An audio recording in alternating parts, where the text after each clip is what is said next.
Hello. This is the Fight Back podcast, hosted by exercise scientist Georgia Very.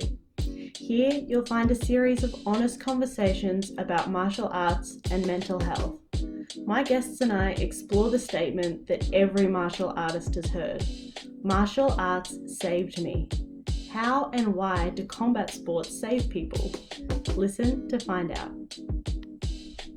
Meesh, welcome to the Fight Back podcast. As I said just offline, I'm super excited to have you on and to get into this conversation. So everyone, I met Meesh through Absolute MMA. She is an NLP, an integration coach, life coach, an amazing human being, and a pretty savage, badass blue belt on the mat. So we're going to get into all of those things. But Meesh, can you elaborate on that a little bit for everyone? Oh, wow. God, what an intro. Thank you. I don't know how savage I was on the mats. Lockie keeps me pretty humble at home these days. As for the coaching side of things, yeah, just something that I've always kind of wanted to do. And since everything that's been going on in the world recently, it gave me a lot more time to, look internally and decide if I was really happy with what I was doing with life, and made the shift, and I've never looked back. It doesn't feel like work if you love what you do, and that's actually a thing. Who knew, right? People were preaching for so long, and it's actually true. Yeah, so you've got so many different angles to be able to look at this question, the key crux of what the Fight Back podcast is about now, which is why do you think people always say martial arts saved me? Honestly, I think martial arts saves a lot of people because it gives them probably three key things, right? Those three key things are, one is structure, right? A lot of people, it doesn't matter what background of your life that you have, most people, and we do have some sort of structure, but after we leave school, when we go to work, or we have our own personal lives, we try and run around ragged doing absolutely everything. And I think martial arts gives people that structure. It gives them a timetable to work off. It gives them, these are the essential skills that you need to get to level up if that's what you want. Gives them moves that they need to learn. Right, so there's a structure portion of it. It also teaches them discipline, right? So discipline is, if you don't learn a move or if you do stand up, you need to learn how to move your hips. You need to learn how to move your shoulders. You need to learn how to protect yourself. If you're on the mats, you also need to learn how to move your hips. You also need to learn how to do a multitude of different things, but it doesn't come naturally, right? Everything comes with practice, and it doesn't matter if you do it 10 times, you'll be like, I'm just not getting it. It's like, your brain doesn't work that way. You need to fucking do it a lot more, right? So it teaches them discipline to keep coming back to, teaches them to have that grit mentality.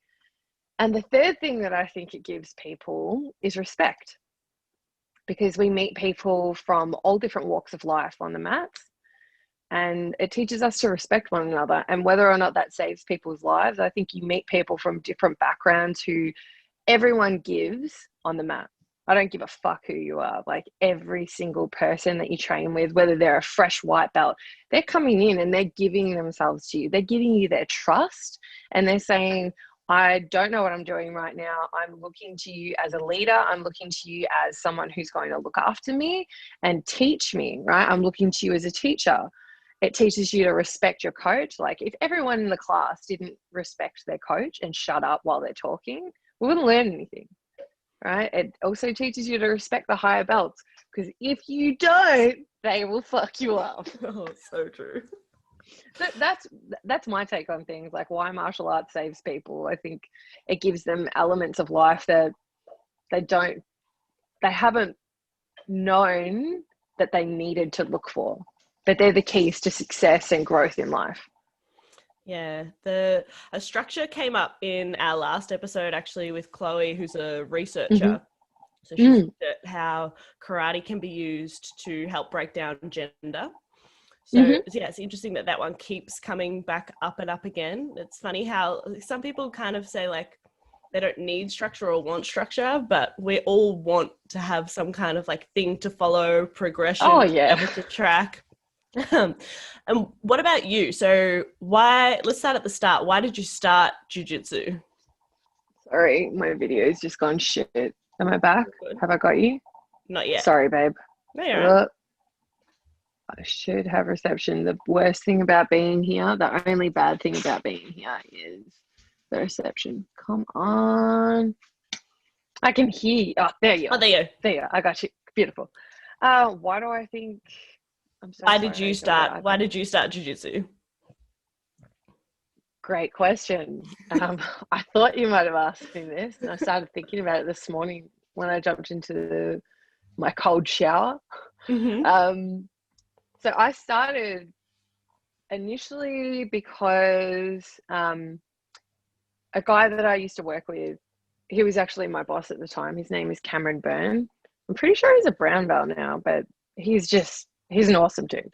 Anyway, I was telling him about something that happened to me in the past. So one of my ex-partners beat the living fuck out of me, put me in hospital a couple of times. And I was just telling Cameron like this story because basically why I started like looking after myself and, you know, cut the shit and just went, no, like basically went, no, not anymore. Dropped all this weight, started training, started looking after myself like mentally and physically. And Cameron heard I told him like, because I'm pretty open if you haven't noticed about everything. And oh my God, I love you so much. You're the best. Dude, this is service. Whoa. This is actual service, right? Patrick. Yeah. Thank you, Lachlan. And I was telling him about this and he was like, oh my God, Meesh, like, I can't believe you went through that. Really compassionate person. And he said, look, you don't have to take me up on this, but I actually helped run a course for women, a women's self-defense thing. He said, I've been training jiu-jitsu for, I don't even know how long, but it was a long amount of time to have respect for him. And he's like, you don't have to, but I would love to spend a Saturday afternoon just one-on-one. You don't have to come to a class, just come down. I want to share some techniques with you to help you so that if you're ever in that situation again, that will never, ever, ever happen to you. And then as soon as I went down there, get this, I was wearing short shorts, Georgia. Short shorts. And he says to me, he's like, okay, now I want you to sit on top of me. And I was like, what? You're my boss. What? And he's like, yeah, like just sit on top of me. And he did the trap and roll, right? Because he asked me, he said to me, what happened to you? And I remember like before I passed out, before the police showed up, right? I was having my head bashed against some tiles, blood going everywhere, could literally feel like blood on my face.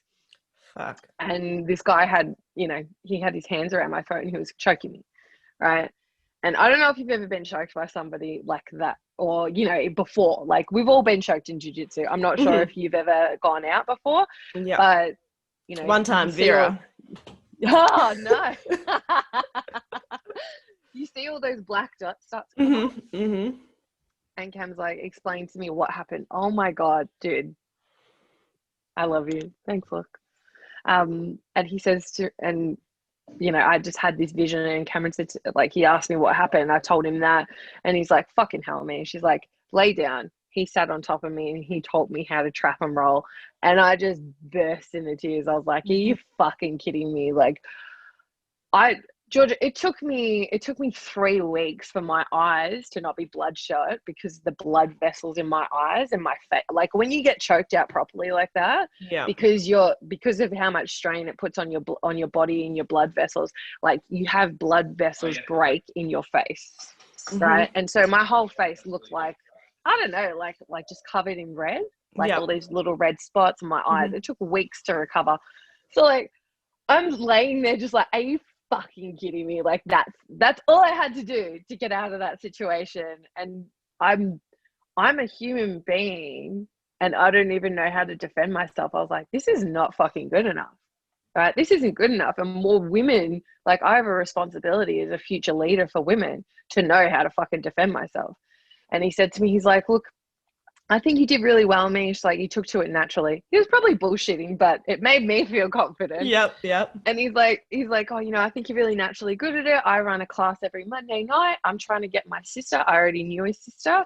And he said, I'm trying to get my sister and some of her friends to come. You're super friendly. And like, you know, I think you'd be really good to come down. You'd be a really good addition to the group. And I was like, oh, look, you fed my ego well enough. I'll come down. Yeah. So I went down and yeah, I never looked back. Never looked back. That is crazy as a story. I think there are a few bits of that that are just nuts. Like a very risky move by him, I think.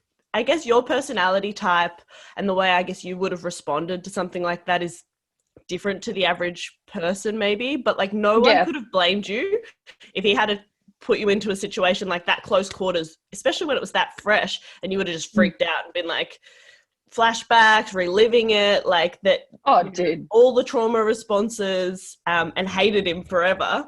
So oh fuck no way, man. Like I think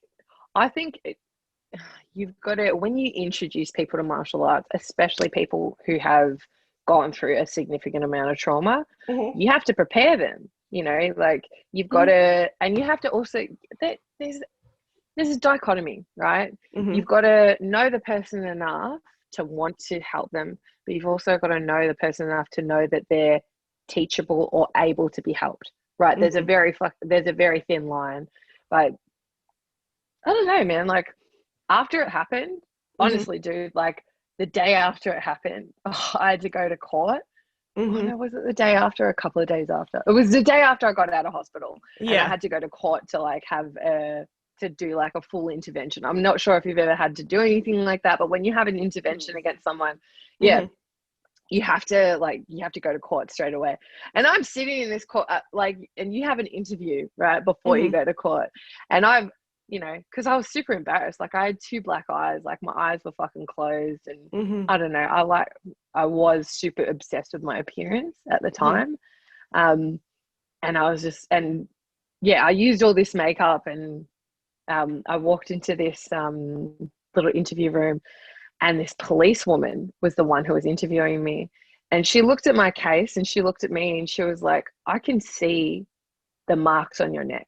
I can still see the bruises and the cuts on your neck." And she's like, "Why the fuck did you wear makeup?" And I was like, "Because I don't want to, you know, I don't want people to stare at me." And she said, "You need to take all that off, and you need to let everyone know what the fuck he did." She was like, "You have a responsibility to other women." She said, "He could come into another woman's life." And up until that point, every cop that I'd spoken to was like, "Nah, you know, you don't want to go through the court system. You just want to move on, blah, blah, blah, blah, blah, blah, blah," which is true, like to a certain extent. You don't want to drag it out because it fucking does drag it out. But also, like, I found out that day he'd done that to 8 other women. Fuck. And none of them had pressed charges. Right? And I was like, I don't know that what I did or following through, and don't get me wrong, like I definitely I played a part in it all. Like it like the way it played out was definitely not what I had a thought, but you know, at the time I definitely played a part in things escalating to that point. But at the time, yeah, as soon as I went to court, and when I was in court the next day, like the judge looked at me and he was like, oh, what do you say? He's like, "Oh, you know, so we're setting up this restraining order for life." Like they stripped him of his gun license. They stripped him of a couple of other like weapons and arms things that he had. And they're like, "You know, are you sure that you want this for life?" And I was like, "I'm fucking sure." Like I said this on the stand, like, and I started laughing. I'm like, "Dude, I'm sure." And one of my friends, like, because, you know, like afterwards I was just like I just wanted to move on, like, and whether that was a coping mechanism or, you know, whatever it was at the time. Yeah. And one of my girlfriends she came with me as a support. Her name's Emma. She's been on one of my podcasts before. Beautiful person, right? She came with me and she started laughing because she's like, she knows my humor. And I'm like, I'm sure, right? She starts pissing herself laughing like, oh my God, Meesh. And the judge full on shames her and goes, I don't think this is something to laugh at. Poor Emma. But like, I've always been, after something happens, I'll have a moment, or like this is part of what I do. So at the time when things happen, your subconscious mind will literally say to you, whether you can or can't deal with it right now. And if you can't, so if your body's healing, you've gone through like a lot of trauma, your body will literally push things down. Your subconscious mind will push things down, and it's like, I've got you. You're okay. Everything's going to be fine. And when you're okay to deal with this, that's when I'll bring it up. And so I think at the time, like I could just push it down. And then when Cameron asked me if I wanted to start training jiu-jitsu, it didn't, like, I started crying after I realized, like how simple it would have been to defend myself, but not because it brought up anything. It was just, I was so fucking annoyed at myself, or so annoyed that I'd let myself get so comfortable with life that I didn't even know how to defend myself. Like, that was offensive to me. It fucked with my head. It made me go to training, changed my life, man. How long ago was that? Oh shit. Maybe 5 years ago. Okay. Yeah, about 5 years ago. Yeah. Good times. Yeah. And since then, like, what's your jiu-jitsu journey been like? Oh, look, to be honest, a lot of ego, a lot of arrogance. I was lucky. Oh, I'm not lucky. I don't like the word luck. Because I think luck says that things are like, it's just, oh yeah, that might happen. Luck, I don't like to believe in luck. I am grateful enough that I had the right people come across my path who definitely steered me in the right direction. I started off initially at Perkins Jiu-Jitsu in Nunawading at Hammers. That's where Cameron trained. That's where he taught a lot of his classes. And I wanted to be loyal to him, so I started there. And then he went overseas. I stayed on, and then just with my time frame and schedule, I needed to start training mornings. And at the time, my relationship was kind of suffering, and my partner was like, you can't train weights every single morning or go running every single morning and then every single night after work you're going to jiu-jitsu. He's like, where do I fit in? And I was like, that's pretty fair, right? That's fair. So something had to give. So I looked around at different jiu-jitsu academies that trained in the morning. Absolute came highly recommended. One of my friends had just moved over there from Perkins, and I was like, yeah, stuff it. Had no idea. Started training mornings with Craig Jones, just casual Craig Jones. And I was like, oh yeah, this seems pretty cool. And I was it was so funny. Like, I was so nervous going in, so nervous. And they were the nicest bunch of guys. I'm still friends with all of them, actually. I just recently did a podcast with one of the guys that I met on the first day that I was there, Adrian. He helped me a lot. Also, a lot of the girls there, specifically Brooke Butler, Lena Giselle, really good support. And we were all morning crew people, right? So we all had later commitments in the day, so we would just train every single morning. It was really cathartic to get in there and really hammer each other in the mornings. And then I changed jobs. So I needed to, and this is so funny, I changed jobs and I went to leave Absolute because I was like, oh yeah, like I need to be, so the secret to like life working is integration, right? Okay.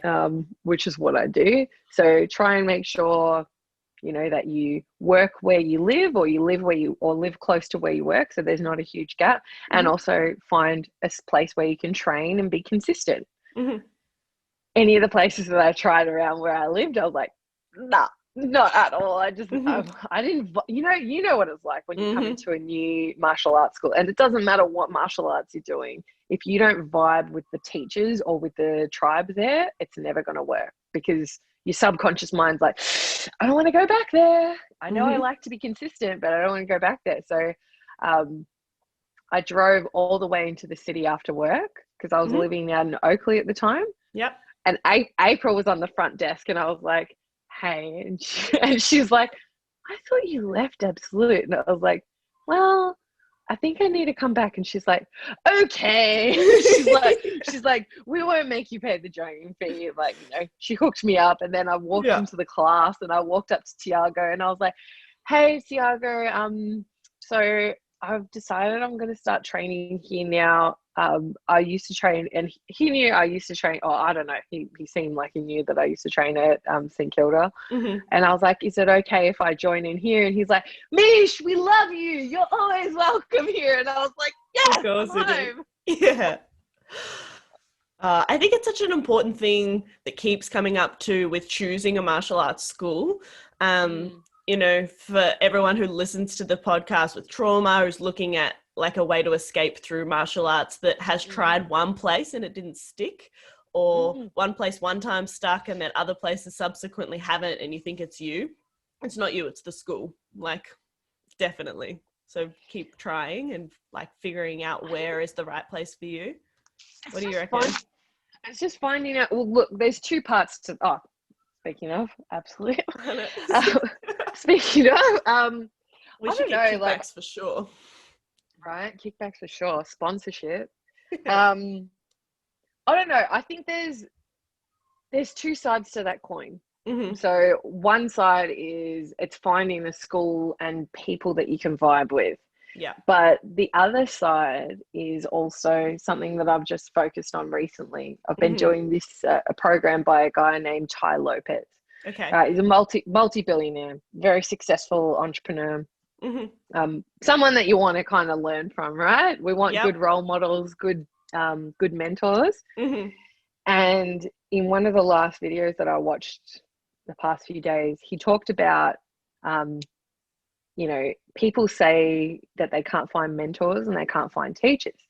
And he's like, I'm going to give you a reality check here. He's like, you're a student of life. Hmm. You are a student of life. So it's your responsibility as a student of life not to find the perfect teacher, but it's your job to discern and decipher their message, right? If you spend so much time looking for the right teacher, you'll waste so much time of your life, right? But Hmm. if you put your ego aside and you go, okay, I'm in this situation, what can I learn from it? I'm in front of this person. What can I learn from them, right? Instead of always going, I want to talk, which I'm doing Hmm. a lot of today. But You're being interviewed, so it's fine. yeah, exactly. It's fine. I have an excuse. But if you want to, it's people who talk so much that don't get to learn as much. They will struggle with their learning. So this is his concept. And I've been, for the past couple of weeks, I've been doing interviews every single day, Hmm. right? And they're with people that are within what I would call my social circle, Hmm. people that we train with. Hmm. And I was, and not in a bad way, I was so ashamed of myself because I'd trained with these people for the best part of 2 to 3 years and I didn't know enough about them, and I learned so much from spending just 1 hour shutting the fuck up and actually listening to these people, allowing them the space and time to speak.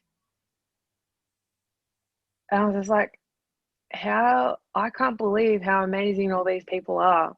I can't believe how incredible all of their individual stories are. And it's not just one person, it's so many, Georgia. And we spend so much time on the mats with these people, right? And instead of trying to learn something from them, I think I spent too much time talking and not listening. And I think that if we applied that concept to whether it be a martial arts professor, right? someone could walk in who has a very different personality and mindset from me and say, go to Lockie Jarvis's class, right? Mhm. World class teacher, right? Or go do a class with Liv and be like, and they are world class athletes. Okay, you can't take that away from them. Tiago is a world class athlete. We can have people that come into those schools and be like, nah, he's shit. Or she's no good. Or she's not a good teacher. Like, you should hear the way she speaks. It's like, it's not the person who's speaking, it's you, it's the person on the receiving end. There has to be some sort of accountability for our own learning and the messages that we receive and what we hear. Because what we hear and what someone else is trying to convey are two very different things. And it's part of our growth and being students of life. It's part of our responsibility to take what you can. I'm not saying like take on board everything that every person says, right? You've got to take the good with the bad, but you have to, take everything with a grain of salt. Do what works for you. But it's having enough humility to listen to those people, like how fucking arrogant are you? Like, and I was arrogant. I will hands down say I was an arrogant little bitch.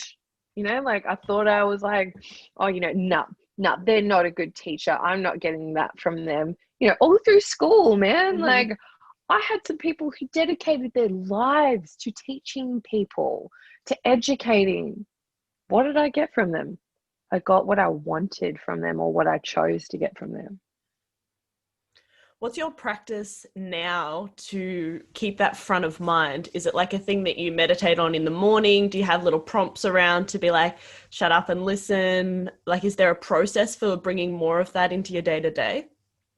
I have sticky notes around the house at the moment. When I'm trying to learn a new skill, at first I was super self-conscious. I was like, oh man, Lockie's going to be like, who am I dating? What is this going on?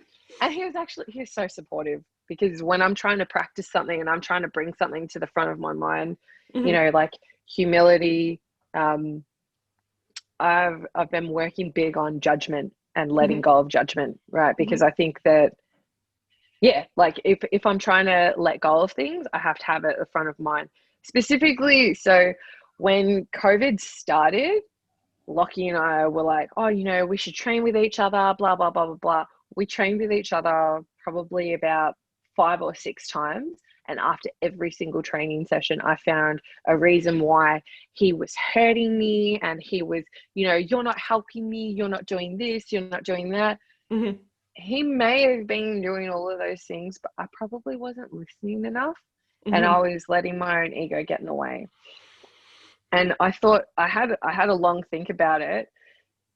I think, I did meditate and I was like, you have the opportunity of a lifetime to, like, Lockie had paid for, I don't know if you've ever seen it, the Keenan Cornelius Lapel series, the Lapel Encyclopedia.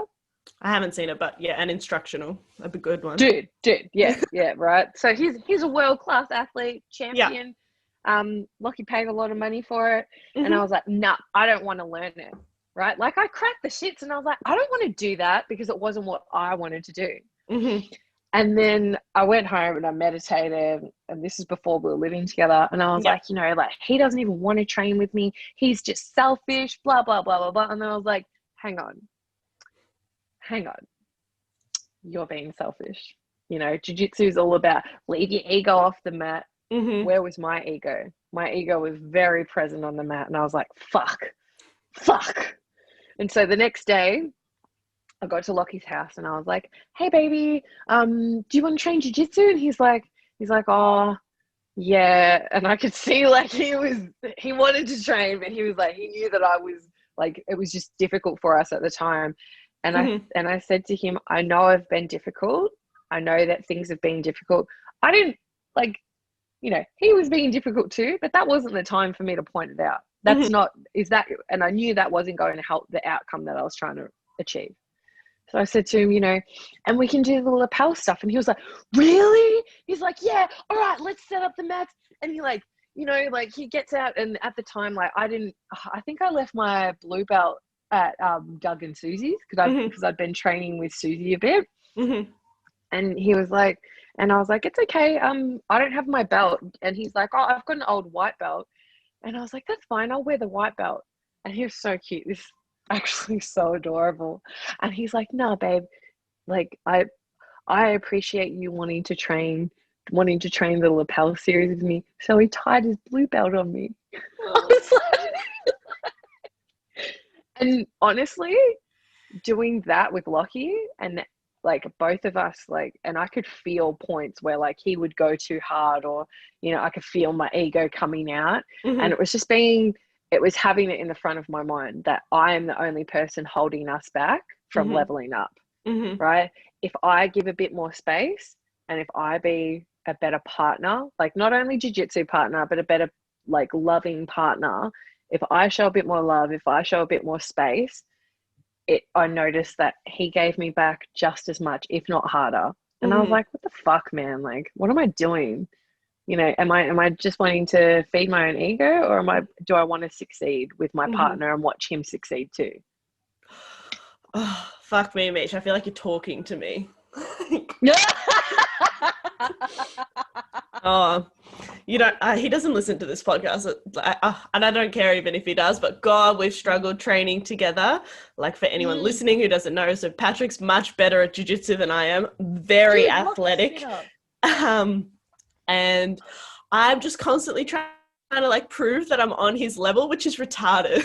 Like, I'm never going to be, unless I trained for like years and he stopped training, I'm not going to be better than him. So trying to prove that I'm like better just kills our training every single time.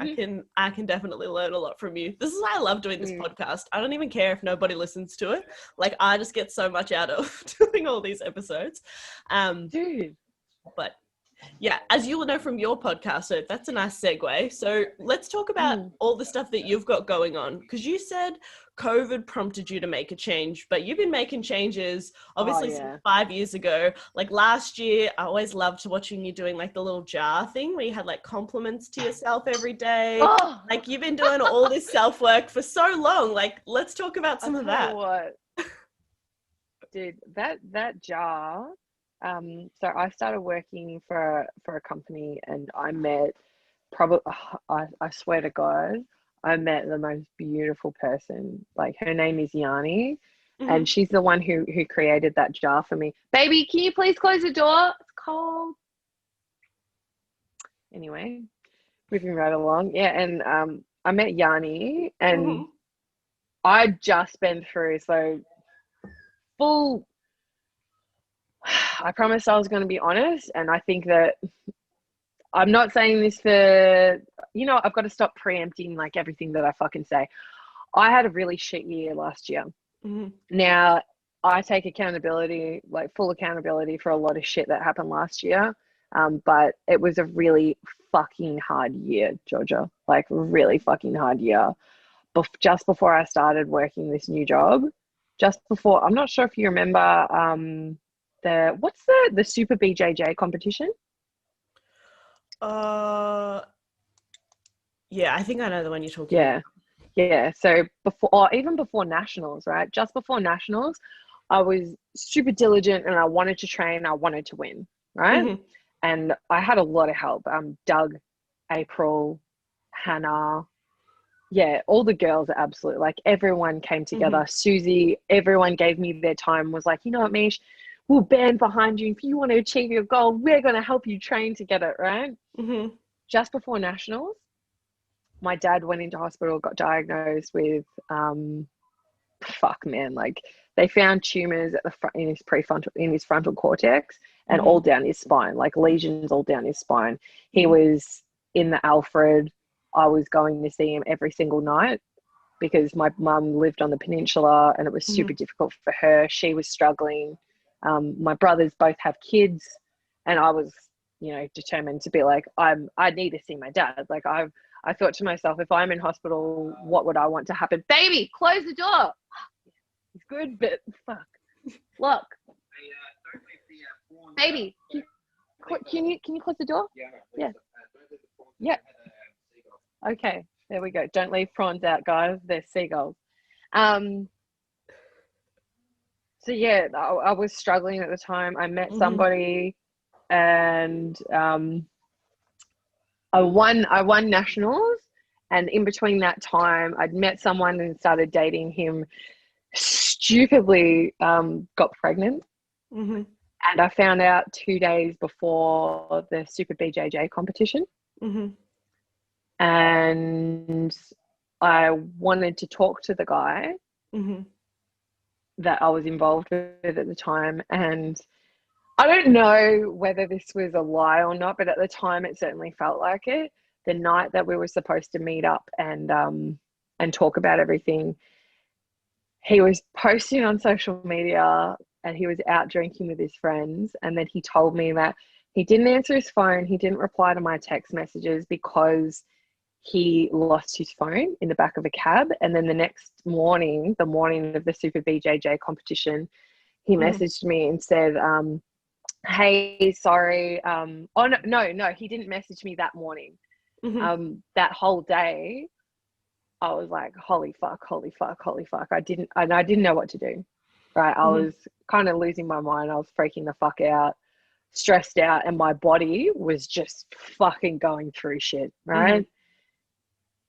And the only person who I told maybe like 2 or 3 people, but like Susie and I are pretty close. I told Susie, and she was like, you can't compete today. You can't do that to yourself. And I said to her, I need to compete today. And she's like, why would you do this to yourself, Meesh? Like, look at what your fucking body's going through, dude. Like, and you're going through so much emotionally. Like, what the fuck? And I said to her, I have to compete today, because if I don't, then it'll be worse than if I lose, because I'll be giving up on myself. And then I went and competed. I won. The only fight that I lost was with Susie. And, like the whole day, everyone's super supportive at competitions. Everyone's amazing. And, everyone's congratulating me. And on the outside, I was smiling and saying, yeah, thanks. Like, I'm super proud. Yeah, I've trained for this. On the inside, I was screaming. I was hurting. I was like, just fucking destroyed. Like, destroyed, man. Like, and after that, like, I told him about it, and then he met up with me that night, and he's like, oh, like, I lost my phone and blah, blah, blah, blah, blah. And I was like, fuck off, you lost your phone. There's Instagram, there's fucking Facebook. You could have messaged me on anything from any one of your mates' phones. You chose to be a coward. You chose to fucking step away. And I understand that you're going through shit right now as well, but I am literally and physically living this shit in my body. You have a fucking accountability to me, and to, like, I take accountability for my part in it. Like, and I'm living it. What are you fucking doing? You're being a coward and getting drunk with your mates. Like, what the fuck? And then obviously I decided not to go through with it. I wasn't ready. And, he was not the sort of person that I would want to get involved with. Don't get me wrong. He's a nice person, and I'm sure he had a lot of good qualities, but there was a lot of shit going on there too that just wasn't what I wanted to take into my future. And yeah, then he didn't come with me on the day that I decided to, terminate. He told me that, his friends had gone through it and, they were fine. So I should be fine by myself. And instead of, a bit of a stubborn little bitch sometimes, and I used to be a bit of a martyr. So all of my friends were like, like the people that knew were like, tell me what time the appointment is. I'm coming with you. You're not being alone. Like, you don't have to go through this alone, Meesh. Like, you don't have to do this. Tell me, I'll be there. I will hold your hand. I'll support you. But being stubborn as I was at the time, I went by myself. And it was fucking horrible, dude. It was fucking horrible. It wasn't just bad on the day. It was the day after. And I just remember, like, one of my girlfriends, Elisa, on the day after, because she was texting me, she was like, are you okay? And I was like, look, I'm not. I've literally just, I had to, I'm super, I like to consider myself super professional, right? Mhm. And the day after I went to work, and because like I went to work on the day and then Mhm. I went on my fucking lunch break, dude. Mm. I went on my fucking lunch break. And then, yeah, the day after I went, it just felt like all the color had been stripped out of my world. It was fucked. It was absolutely fucked. I was hurt. I was ashamed. I was, yeah, just struggling so much. And I text my boss. Like, I remember like sitting at my desk and I was so emotional. I couldn't even look at people in the eye because I knew if they asked me if I was okay. And like, for me not to smile and not to laugh and be engaged with people is just so fucking not me. Mm. Right. So people knew that something was not right, but I couldn't look at them because I knew that the second that someone looked at me, I would start crying. And I had to run to the toilet. Like, I'm not even shitting you, Georgia. I ran to the toilet like maybe 10 times that day because Mhm. I couldn't cry in front of other people. I didn't want anyone else to know what I was going through, which is so fucked because so many people would have been like, Meesh, don't worry. Like, I've got you, you know, Mm. I'll support you. And then I went home. I had to text my boss from the car park. I was like, I'm sorry. Like, I can't fucking be here today. I've got a lot going on. And she knew what was going on with my dad as well. So she was like, you know, it's something to do with your dad. Take your time. She was really, really good about it. Mhm. And one of my girlfriends, she texted me and she was like, are you okay? You know, like, how are you feeling today? And I was like, I just feel so shit. I feel like I'm just empty, like just completely empty. And then literally like 10 minutes later, I heard a knock at the front door and she just burst in the door and she just gave me like the biggest hug and she's like, I don't know what to say right now, but I just wanted to hug you. And then one of my other girlfriends called me after Elisa left and she was like, what are you doing? And I was like, I just, I was punishing myself. I was punishing myself, Georgia. I was sitting there, I was crying, I was by myself, I was listening to shit music. And then I was like, thinking in my head, like, you have to go through this. You deserve this. Like, you got yourself in this situation. You need to go through this. You deserve to feel these feelings and you have to experience them fully because you are accountable for what you did, Mish. This is fucked up, right? Mm. And one of my girlfriends, Yvonne, she called me and she was like, what are you doing? And I was like, I'm just at home. I'm not feeling good. You know, told her everything that I was going through. She was like, yeah, I'm coming over. And I was like, no, I just want to be alone. I used to be, so if I was ever upset, I never wanted to be touched. I never Mhm. wanted to be like comforted. It was a complex, right? Mhm. And I was like, no, I don't need help. I'll get through this alone. And she was like, cut the shit. I'm coming over. I'm packing a bag. And then you're spending the night here. I don't give a fuck if you sit there on the couch and you don't talk to anyone, but you're coming here. You're not sitting there alone. And she did that. And then I sat there and I cried. And then her and Hooli and I can't remember if Ash showed up, but all of my friends, like all of them, banded around me. One of my friends, Ivan, he was like, I don't know what to tell you, Mish. I don't know what to say to you. I don't know what to do to make it feel better. And I was like, dude, I don't know either. Like, I know how shit this feels. And he was like, you know what, when I'm sad, I like to listen to sad songs. So and I was like, I need some songs to cry to because I need to get this all out. He sent me so many sad songs. He's like, this is one of my favorite songs to cry it all out to. He didn't know what to do, so he just did what helped him. Mhm. And then when I started working at this new job, I met Yanni, and I think it was about a week after all this happened. I moved in between that as well. God, dude, I moved in with this girl who tried to kill herself. Like, Mm. while, Mm. oh, dude, it was fucked, man. Like, walking into her bedroom, blood fucking everywhere. And I'm like, are you fucking kidding? Like, right now, out of all the times of my life, it was like the universe was just like, you're fine, but I'm going to put you through some challenges because you need to level the fuck up. And I was just like, oh my God. So I had to move twice within the space of a month. And then, like, yeah, I got to work with Yanni every single day, dude. And she asked me, she said to me one day, she's like, I feel like you have I feel like there's something that's been going on with you, Mish. If you ever want to talk, like, I just want you to know that I'm here for you and I really love you as a person. We don't know each other that well. And I just went, bleh. I just told her everything. And I was like crying. I was just like, I'm sorry to tell you all this. And she's like, no, like, I want to support you. Like, it was a really, really challenging time in my life right then. But as challenging as it was, I was given, it was like the universe or the world, or call it God, whatever the fuck you believe in. I was gifted all the support I needed to get through it. It was like, I will force you to move. I will challenge you in ways that will force you to level up, but I'll make sure that you've got all the support you need so that you can do it. And then I met the boys that I live with, Jake and Chris.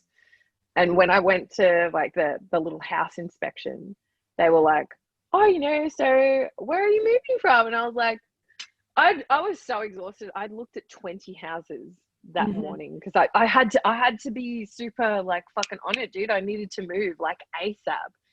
And I sat down on the stairs and I was like, look, man, I'm gonna be real with you. My housemate's an alcoholic. She's a bit of a psychopath. She has a serious drinking problem, and I had to save her she tried to kill herself the other night, and I just don't want to live with that shit. And I don't feel safe living there. So that's my situation right now. I promise I'm clean. Sometimes I'm shit with my laundry, but I'm pretty rarely at home because all I fucking do is train. I'm pretty out of the house on the weekends. And then I think it was a couple of days later, it was my birthday. And yeah, I was just, obviously going through a lot of shit at the time. And on my birthday, I got a message from Jake, who would soon to be my housemate. And he was like, Mish, you got the spot. We loved you. You can move in. And I was like, yes. So I'd gotten a new job. I had all this support. I started working with one of the best people that I've ever met in my entire life, Yanni. I had all of my friends banding around me, just giving me love and support. And when I needed to move, my friend Ivan and one of my other friends, Dave, he's one of the most loyal people I've ever met in my entire life. He was like, right, we'll move you, and they literally, I think I'd moved everything in an hour. They were that good. Like, they just banded together, like, to basically say, we've got you. Like, we know you've been through a lot of shit. You've been a really good egg. Like, I wasn't whinging about things, I suppose. And yeah, then I moved in with the boys, and I was like, oh my fucking God. Oh my God. Did that just actually happen? And then all this shit with my dad intensified. My mum was going through shit. My brothers were going through shit. And then it was Christmas before I knew it. And I was like, all right, can I just have a fucking minute? Oh my God. Oh my fucking God. And then on New Year's Eve, I thought, like, I went for a walk. I wanted to train, and I thought, you know what, like, I don't care what the next year brings, but I know that if I can get through all of this, and it was super challenging at the time, right? Super challenging.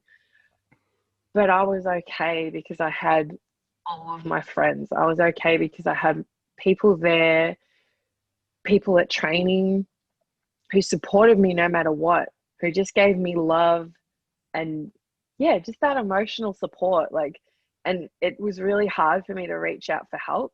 There were just people who were like, I've got you. And I got through it. And I was like walking on New Year's Eve, I was walking to training, and I was like, you know what?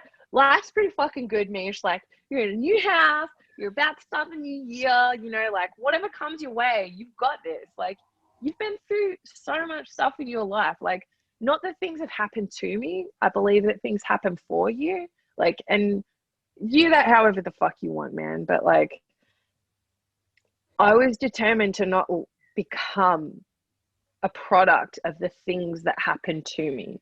I was determined to become the person that I wanted to become because I chose to behave and act with strength and show leadership through those things.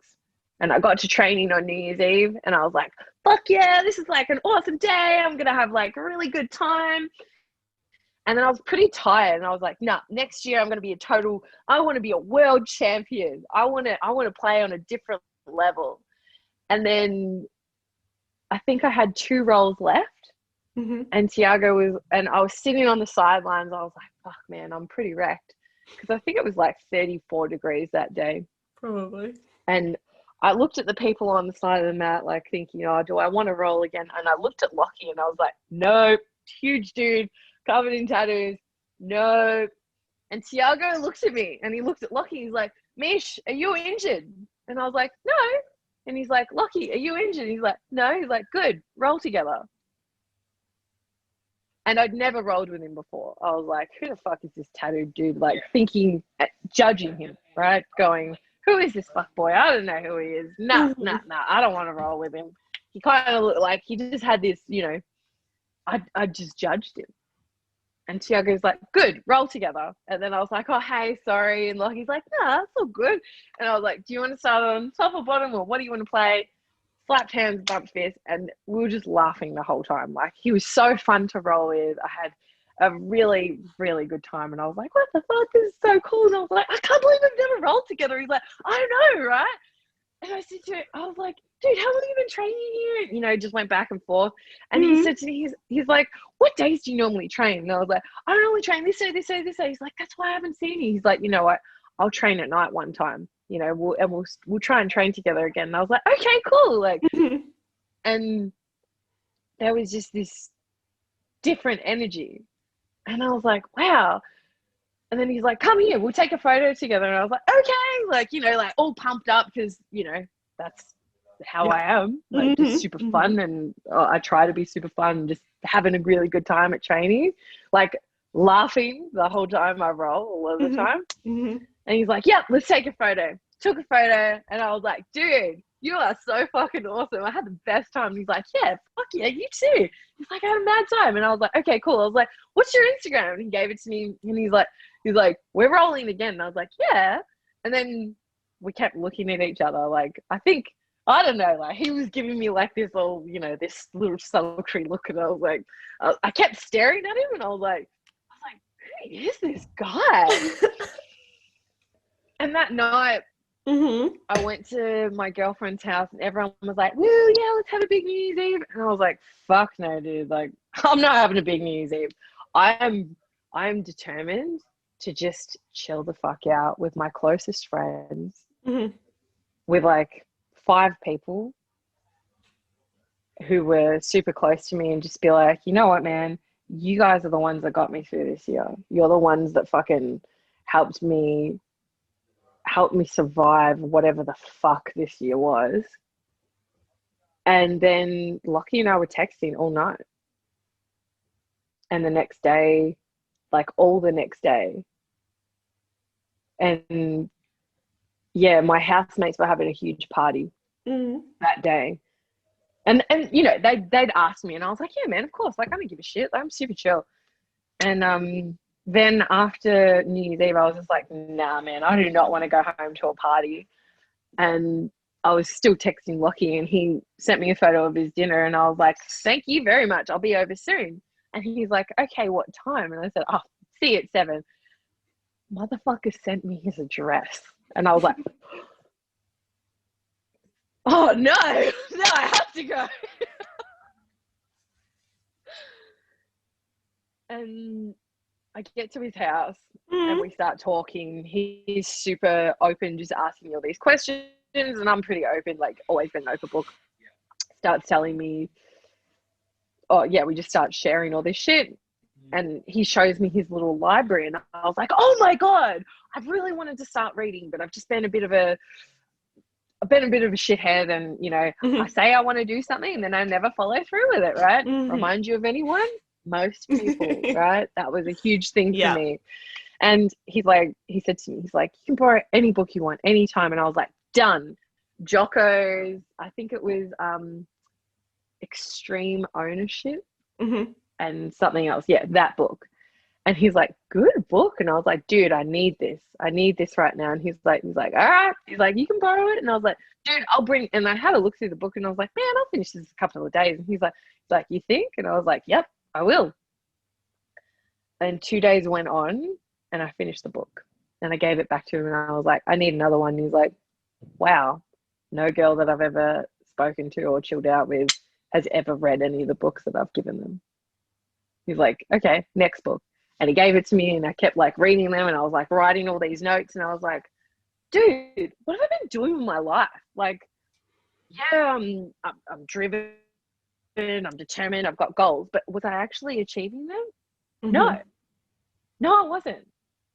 And then I have this man come into my life who, you know, was investing in me instantly. And I was like telling him all the stuff that I was getting from the books. He's like, what the fuck? He's like, no one ever reads them. And I was like, yeah, well, give me more. And I was like taking notes and I was like analyzing my life, not analyzing, not judging, but just going, shit, yep, I can improve here. I can improve here. That's what I can do here. Like, I'm a note taker.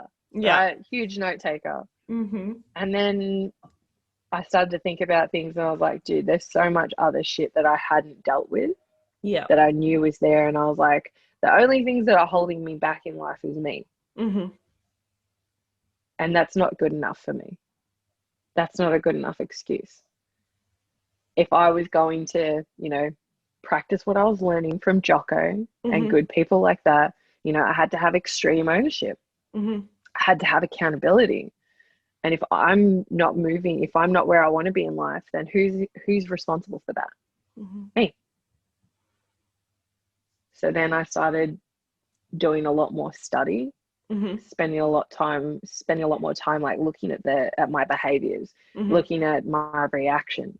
And I was like, I need to learn more about this. I need to learn more about why I'm doing these things.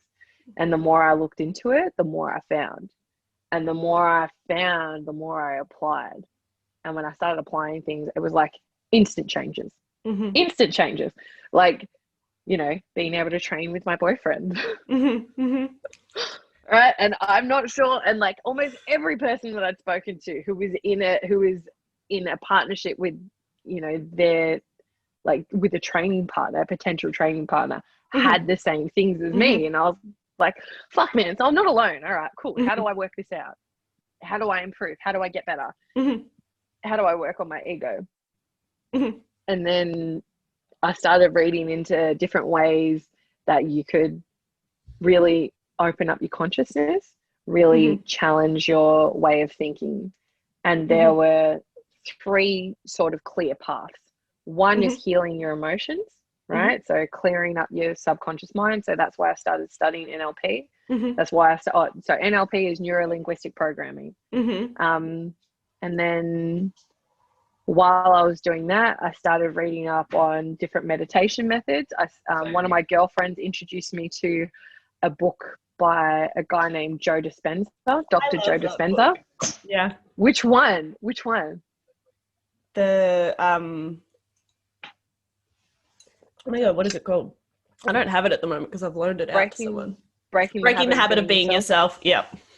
Dude, that book and his book Becoming Supernatural, I followed all of the steps. All of the fucking steps, dude. Like I listened to them and then I read them. I bought that book for at least 10 other people. I don't know if they've followed through with it. I just go, dude, and they'll come to me and they'll be like, Meesh, how did you change? Like, how the fuck have you know, like you're growing, you're doing all this stuff. It's like, dude, read the book. Just read the fucking book, man. And then I started meditating a lot more and I was like, oh man, there's got to be something else to this. Like if I can tap into my own consciousness, what are the other ways that I can tap into my subconscious mind to heal myself and grow, right? Because the only things that's holding me back, subconscious, and not being able to heal, right? So we hold, like, you store emotions in your body. So then I started studying yoga. I got qualified. I've got 4 different yoga certifications. I spent all of my spare time like studying yoga, studying meditation techniques. And then the further I delved into consciousness, I thought there's got to be like different backdoor methods, right? And then Lockie and I, and take it for what it's worth, but we spent hours, Georgia, hours, right, manifesting our new apartment. It was everything that we asked for. Everything, even down to the price, location, everything. It was amazing. And as a present for us, when we moved in together, I got us some psychedelics, right? Because I had read a couple of times that was a path to really get into the subconscious mind and to change behaviors and different ways of thinking. So we did a meditation. We started at, I think, 5 a.m. We did a huge meditation for about an hour and a half. And when we came out of it, you know, we were in full flight. And I thought we were good then. And all this stuff came up. Like, all this stuff came up that we'd done to each other, that we'd done to ourselves, that we'd done to other people. And I was like, if this is a hack, like, I'd call it a hack. Like, a disclaimer here, it's not for everyone. Right? It's intense, and there's things that don't always go right. But it helped. It helped a lot, and it helped me look at my life and look at the things that I was doing. The key, the credit card, in the back of your phone, baby. Already on it. Yep, in the back of your phone. I put it there this morning. Okay, I love you. Bye. And I looked at everything that I had. So we had a 2-bedroom apartment. I had almost 2 closets worth of clothes. And after this trip, I woke up out of it, or I came out of it, and I was just like, what the fuck have I been doing in my life? I don't need all this shit. Like, this isn't. And Lockie and I sat down and we wrote out like our plan, like what our goals were for the next year, the next 5 years. And I was like, I don't need or want any of this shit. And so I started selling everything. I started getting rid of everything. And then I realized that selling it was too slow. I realized the effects of social media, of being on my phone, of being in front of screens all the time. And I was like, fuck this. I'm not giving away my energy and my time and my life source to a fucking electronic device. I'm not the clothes that I wear. I'm not the shit that I paint on my face. And I can't cover up my emotions and all the shit that I need to deal with as much makeup and with as much money as I spend on clothes or shoes or fucking anything. I now have 4 pairs of leggings. I now have 2 pairs of shoes. I now live out of a backpack. We got rid of fucking everything. I sold all of my jewelry, anything that was important, that was sentimental. I think I've got like my earrings and 2 rings and maybe 1 necklace, and anything else that was like a family heirloom, I gave back to my mum, and she's like, no, these are yours. You know, you need to keep them. I'm like, they're not mine. I don't want them anymore. I don't want to have material possessions hold me down in life. I want to be free. And if I want to be free and be me, and I have to clear out everything. And I had to do a social media detox. I basically didn't want to touch my fucking phone. I looked at my phone and I was like, it fed my insecurities. I used it as a tool to feed my insecurities and to make me feel like I was worth something. Like, it was a validation device. My Instagram, my fucking Facebook, everything was just, it was fucking all for that. I didn't need any of that to validate me. I didn't need someone else to tell me I was beautiful. I had a wonderful man in my life who was telling me every single day, babe, You don't need to be this person. I fucking love you the way that you are. Stop covering this shit up. You're better than that. The person and the woman that you're growing into, that woman that you want to be 5 years down the track, she doesn't do this shit. What would she do? I was like, fuck, he's right. And I did a full detox of everything. I spent an intense 4 months of my life, maybe, or 4.5 months of my life, analyzing every single part of myself. And I mean, I don't judge anyone who doesn't do that, but for me, I was like, how fucking arrogant am I? Like, what sort of ego do I have that I'm not willing to turn my, you know, any of that judgment that I cast on anyone else, which is bullshit, by the way. How come I can't turn that on myself and go, okay, not that, where am I fucking up? I don't care about fuck ups because that's how we learn, right? Where can I improve, right? And what can I do for myself to give me that edge? Not against anyone else, but just for myself, man. Just for myself, so that I'm a better woman, so that I can, when I am older and I speak to my granddaughters, I can look at them in the eye and say, I chose better for myself so that I could give you better for you, so that you could choose better for you. I choose not to accept, you know, like, I choose not to accept subpar treatment from my partner. Don't get me wrong, like, if Lockie and I have a disagreement, it's a disagreement. It's not a fight. And if it does come to a fight, afterwards we look at each other and we're like, this is not us. We don't talk to each other like this. This is not how we treat each other. We love each other. Like, so we speak to each other with love. Like, not like those fucking voices, not like that fucking pre-programmed bullshit from our childhood, from the horrible experiences that we've had in our life. We're not a product of that.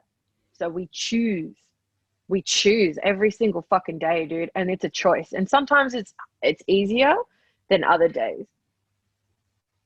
But it's making that conscious choice and recognizing that you even have the option. And I decided, like, I was like, this isn't something that I deserve. This is something that everyone deserves. So I started changing my life. I took a huge fucking risk. Like, I quit my job. You know, Lockie and I looked at each other and we said, let's dive deep. Let's see what we can do. Let's get the resources that we need to excel in our lives so that we can share the same joy and freedom that we feel every single day with everyone else. And don't get me wrong, like, I'm not here to save everyone. I hope to, but, you know, I recognize everyone's on their own journey, right? But for anyone who does want the help and they want that hand to hold while they guide themselves through their hurt and they guide themselves through their transgressions and their fucking journey, I want to be that person for them, because I think that everyone has a lot of good to give in this world. And I'm determined to help them own it. I'm determined to help them step into their power. You're not all of your fucking shit experiences. You're an incredible human being with so much to give. And people spend so much of their lives fucking guilting themselves, hating themselves, or hurting themselves. You're not that person. You're not your experiences. And there are ways to get through it. There are ways to grow through it. Fuck, man, I've been talking so much. I'm sorry. I was like, I'm just gonna let her go. This is what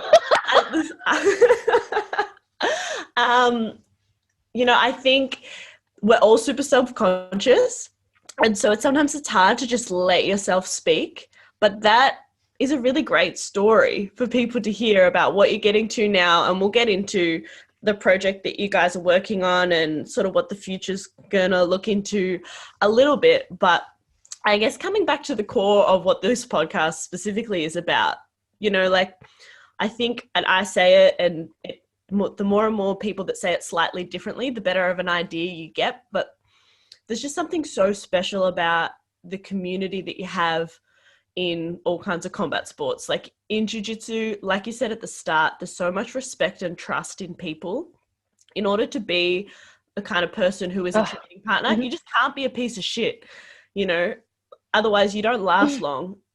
You know, you'll get kicked out of the club. There's people who are better than you, even if they're not bigger than you, and your ego will be too bruised and you'll leave. And so you just end up meeting so many people who are good people, and you get surrounded by amazing people. And that's how all this amazing growth, like what's happened to you, and like what's happened to Lockie. After the podcast, I'm going to talk to you about the fact that you and Lockie are together. So I didn't even know that. And Lockie and Pat are together we kind of just didn't in Phuket. I don't know if you knew that, but so anyway, we'll come back to that. Yeah, Lockie told me off air. But where was I getting to? Yeah, so I think it's totally fine that we've gone kind of, I don't even know how long we've been talking for now. A little while, but it doesn't matter because no, I think the beautiful thing about podcasts is that people can skip through if they want to. And of course, I'll put a summary. But I think people will find what you have to say really, really interesting because like you said, this isn't a unique experience that you've gone through.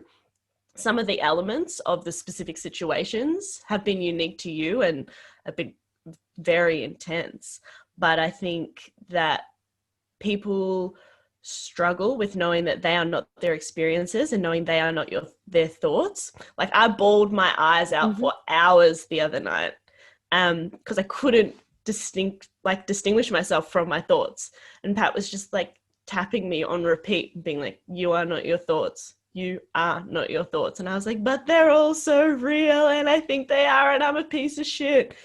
So oh my God, no. Yeah, but do you know what I mean? And it's not just you and it's not just me and it's everybody that has that because we have a negativity bias. We believe bad shit about ourselves so much more easily than we believe good shit about ourselves. And everything that you experience in the world is tinted by the subjective reality that you've created in your brain. Which is oftentimes negative because that's our brain's beautiful habit of trying to keep us alive. We want to stay away from bad things. That's more important to survival than going towards good things. It's not good for thriving. It's not good for living an amazing life. But that's the way that our brain has worked for all this time to look after us. And that's why trauma responses happen. You know, trauma in of itself wouldn't be that bad. It's still bad, but you know, you survive it. The reason it becomes bad is because your brain goes into survival mode and has to put in all these things that it thinks it's doing to protect you when it's really not, you know, body and all this stuff. So now I'm going to get onto a ramble if you let me, but I also just really want to listen, just like you were saying, to you speak, which is like I said just before, the really cool thing about having a podcast is I just get to actually hear stories. Like I rolled with you all of last year. I never knew any of that. At the start of this year, I didn't know any of that. So I think it's really beautiful when we do get to take the chance to listen to what other people have to say. So let's talk about, you've got a podcast now. You've got this big project that you're working on to do with organization and stuff, I think, was the gist of what I got from filling in your survey. So thank you so much, by the way. What is your podcast about? So the podcast is called You Are Not Alone, which is basically, I suppose I wanted to start it because when I was going through so much at so many different stages of my life, I was always supported. And some of the ways that I got through things is by when I did talk about it and other people shared their stories with me as well. And it made my heart lighter. You know, that whole concept of shared burdens are a lot lighter. So I thought, there are so many amazing people that I know who have all these incredible stories, you know, and if people are open to share, which not everyone is, right? If people are open to share, a lot of people can gain so much from it. Like throughout the generations from like the dawn of time, we learn lessons and learn from other stories, right? Like every single nursery rhyme, every single story, every single time you spend time with having a conversation, like a back and forth, you learn so much and you gain perspective, and you also feel you gain strength from someone else as well. Like you can think of them and their experience and gain strength from it. Hence why I started the podcast. I wanted to I reached out to some really strong people, and you know what, dude, not you would know yourself, right? How many people have you asked to be on a podcast and you're like, nah, I've got nothing to help. I'm not good enough to be on a podcast. I'm like, bro, are you kidding? Like, people have so much shit to share, and you can gain so much strength from them, and it makes you feel like you're not alone. You're not alone in this world. There's people, like, your experience is individual, but there are other people who've done the things that you've done, or done the things that you want to do, or they've gotten through things, they've worked through things. And I think that, yeah, I just wanted to create a platform, one, for people to share. And when you share, it's cathartic, it's healing. So it gives them an opportunity to heal, but also like to share their story in full. And yeah, that's the aim, like just to share stories so that other people can, you know, might be able to gain strength from them. And where can people listen to the podcast? Everywhere, man. Like Anchor is the app that I use. I'm on Spotify. I'm on Apple Podcasts as well. I usually, yeah, you can listen to it on anything like iTunes, Spotify, Apple Podcasts, on the Anchor app. Yeah, it's available everywhere. And you know, like I want people to know, like, if you got something to share, and George, you will be a guest if you want to. I would love to have you on, because I would love to listen to you as well. Thank you. We'll set that up. But if anyone wants to, if they think that they've got something to share, like, fuck yeah, man. Like, I want to, you know, even if no one else wants to hear your story, bro, I want to hear your story. I want to listen. I want to gain wisdom. I want to gain wisdom, because you either learn from experience or you learn from somebody else's experience. I value my time, and I value the mistakes that I've made. I'm not dumb enough I'm not arrogant enough anymore to say, no, I just, you know, I learned through trial and error.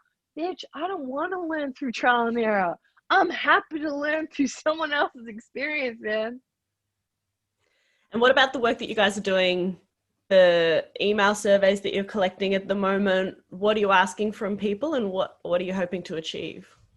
So essentially Lockie and I have been doing a course, and it's, so everyone, you know, we all work jobs, but wouldn't you rather work doing something you're passionate about, right?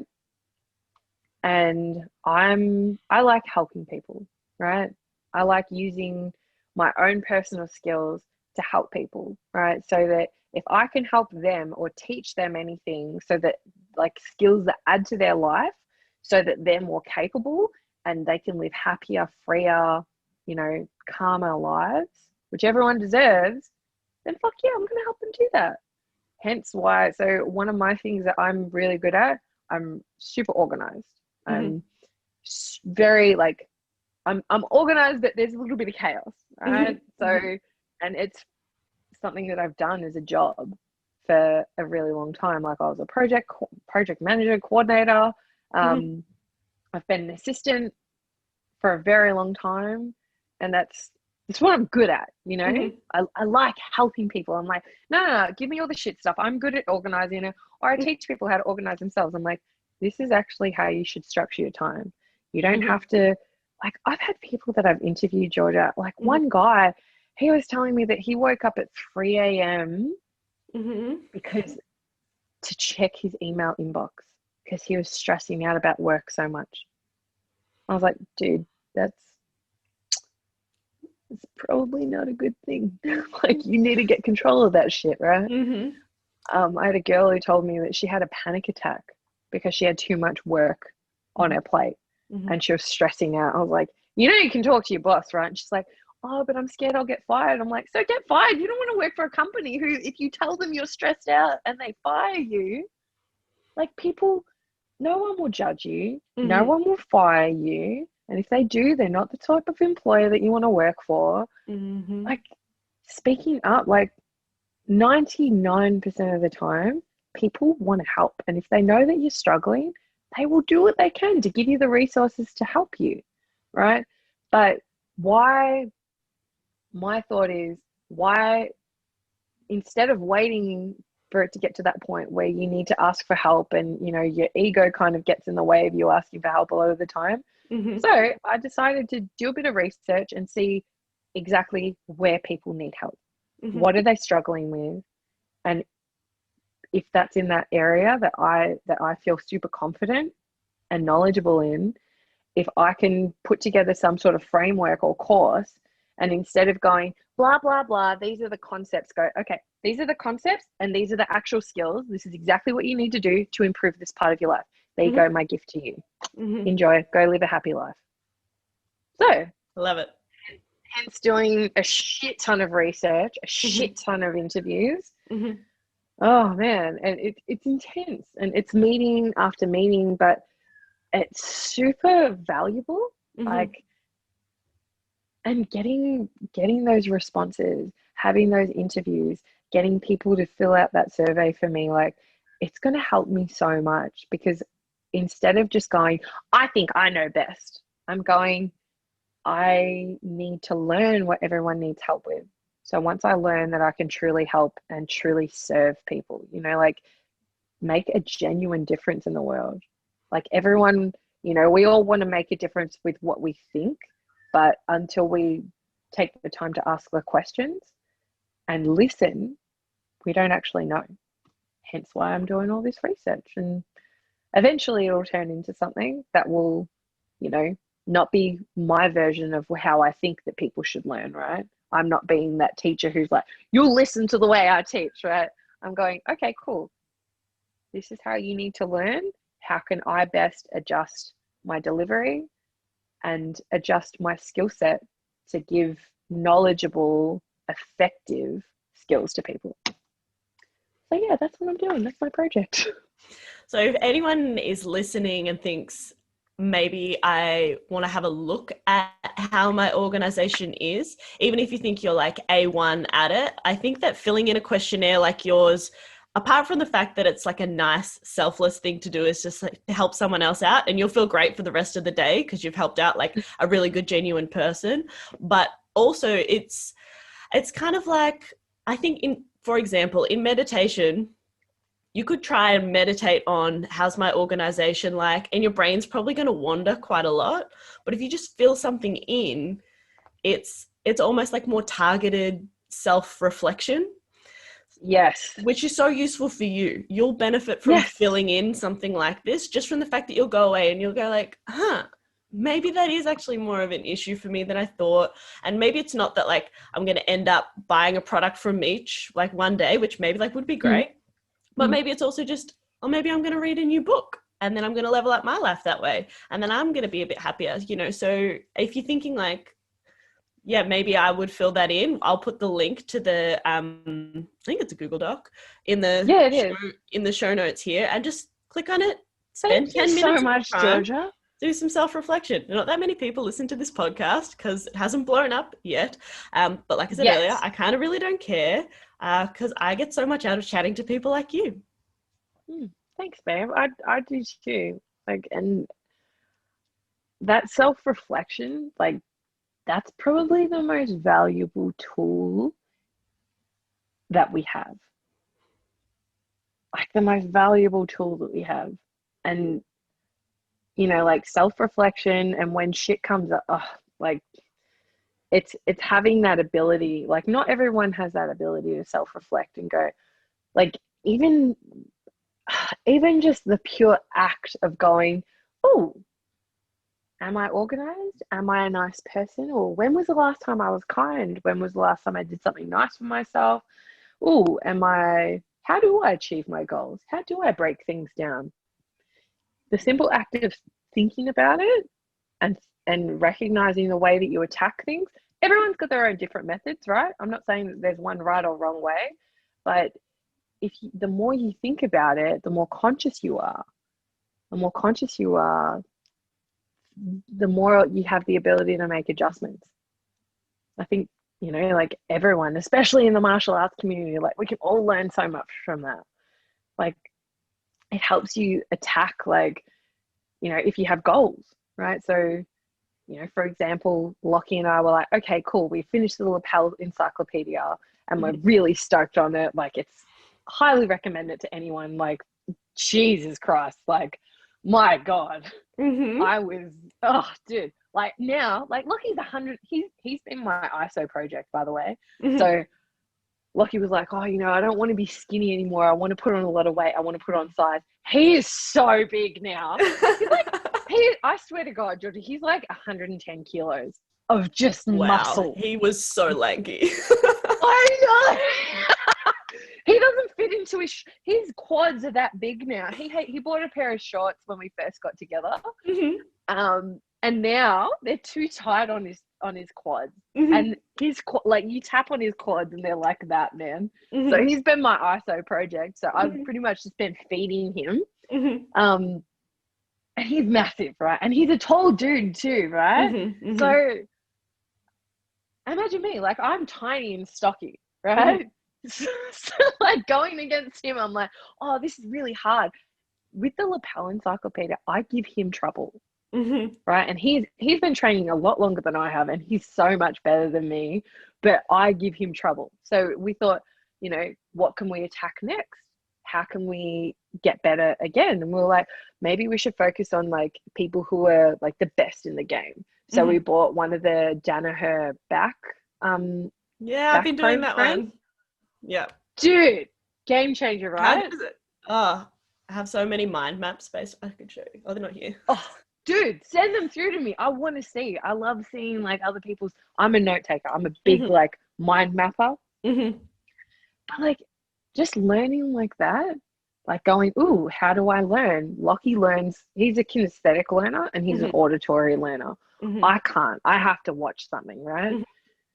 And he'll be like, all right, babe, now just move your hand here. And I'm like, I have to watch the video. And he's like, what do you mean you have to watch the video? I'm like, I don't learn this way. I didn't learn this way. But then, back to that whole, the student mindset, I'm going, okay, if I don't have the time to watch the videos all the time and Lockie's watching them and he's doing the work for us, how can I adapt my thinking and my learning, not change everything, right? But how can I adapt so that I can be more receptive and be a better listener? How can I be a better student and a better partner for him?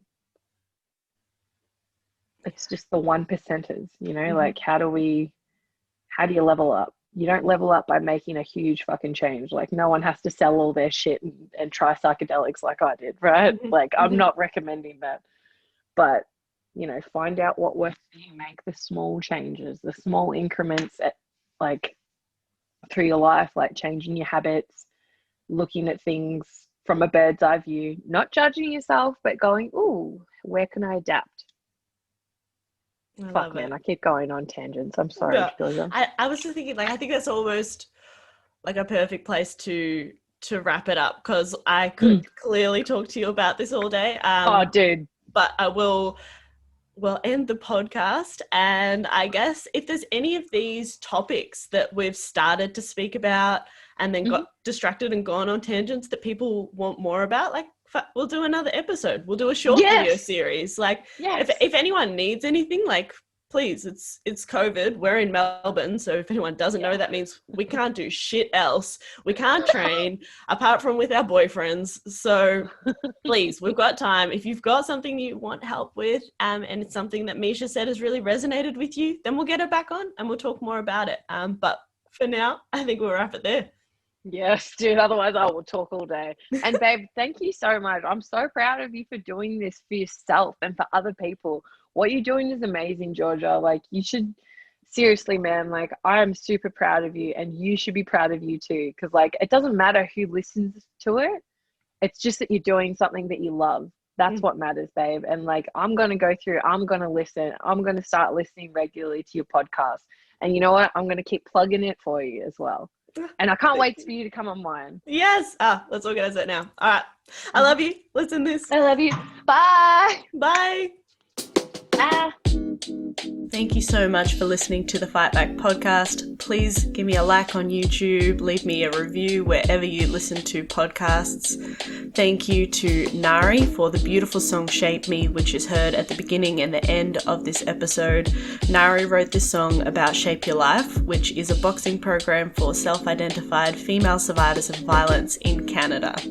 She wrote this song using the words and experiences shared by participants with Kathy Van Ingen, and you can find out more about Shape Your Life in my interview with Kathy in episode 8 of the Fight Back podcast. And of course, you can hear more of Nari's work by going to her Instagram at Nari the Saga. See you next time. You need to know that nobody shapes me but me.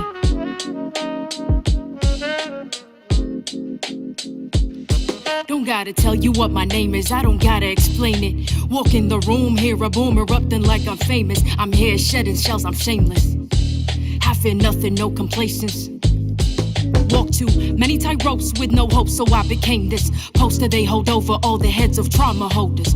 You don't need to know my history, I move boulders. Atlas shrug, cause I lifted the weight above his shoulders. No pretense of defense, move first like chess soldiers. This goes deeper than empowerment, cause I'm the one that power it. Physical meets mental, challenge me to keep devouring. If I can't change the scenery, at least I change perspectives. No longer isolated, but elevated and selective.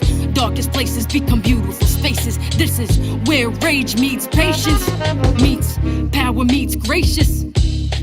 We're so glad you came, and the feeling is contagious. When you the walking impact of intended bad intentions. When you the manifesting of collecting all they tensions. You the soul and body, hold it all and still remember. But I'm a work in progress, testament to all contenders. Forgot what it was like to have control over self. Forgot what it was like to be the one in charge. Forgot in my reflection I could see all my wealth. Forgot that with my bare hands I break all these bars, barriers and obstacles. They can't cage me, they can't chronicle all my experiences and reduce them to appearances. When I was truly beaten, gave myself clearances to fall down, mess up, and get myself back up. I'm not looking for clovers cause I don't believe in luck. Damn, you were badass, I heard them say it clearly. Why thank you very much, I know now I'm not weary of what's next for me. Cause I expect to see growth like I was planted, watered, fed, and bloomed to be. The positivity and accountability, knowing they won't step if I'm the agent of my agency. I think I found my voice again, huh? I think I found my voice again, huh? I'm not sorry, you're the end where I begin. Boundaries, I know them well. Take a breath and meditate. Who is she? I know her well. Now I get to open gates. 1, 2, 1, 2. I don't need your permission. And if you get uncomfortable, then use your intuition to know that I won't stay where respect is ever missing. And everything I do, that's me making decisions. It's truly underrated, the value of self-worth. Forgot that I was rich from the moment of my birth. A penny from my thoughts, no really, you can't afford it. You cannot buy my story, rewrite it, or record it. You cannot buy my story, rewrite it, or record it, huh?